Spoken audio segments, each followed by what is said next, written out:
So I recently was going through some of my old stuff that I had from when I was an air cadet. And of course, as cadets, we get to do field exercises, and some of us took the liberty of raiding surplus stores to have cool stuff to take with them on these exercises.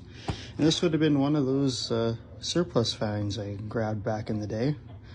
I used to use it as a canteen holder and just other small knickknacks while I was out in the forest on my cargo belt that I used to have, but it was sitting in the closet collecting dust, and I figured it was the right size for something else that I commonly do nowadays.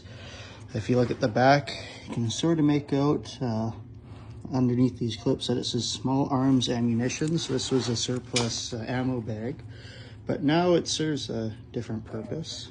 If I pull off the tab here, you can see inside it now holds a radio. Before we get to the inside part though, we'll go over some outside goodies. I'm using this as a grab and go bag for my Yaesu FT-818, which means I have of course an HF antenna on this side pouch here. My throw bag is attached to this other side over here. I won't take those off. On top and out first will be my microphone for the radio. That's not always in there because I don't always operate on sideband or voice, but it's there. And then on top,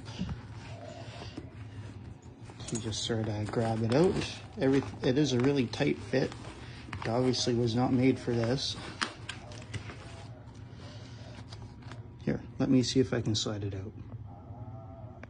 Okay, so I got it sort of slid out here so you can see what's going on, but everything is really tightly wound together. First on top here is a VHF antenna to go along with my HF antenna over there. This is just the N9TAX VHF Roll Up J-Pole. Really handy for throwing into trees, and it weighs pretty much nothing. Next is my coax. Right now I'm using a 25, or maybe this is only 15 feet, but this is a RG8X coax. I'm probably going to swap this out for something a bit lighter, but this is the shortest length of coax I own, and it is actually very good low loss cable for running stuff like VHF and UHF. Next, of course, is our Morse code key. Can't go anywhere without this.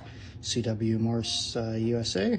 I think this cost me, by the time it got to Canada anyway, it was about 50 bucks US, or 50 bucks Canadian. I think they go for about 30 US, but I obviously bought it 2 years ago, and I don't know what the prices are nowadays.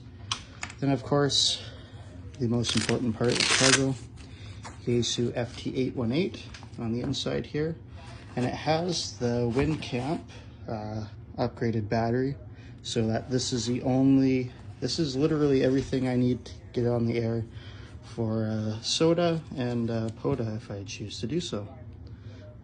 So yeah, 7-3.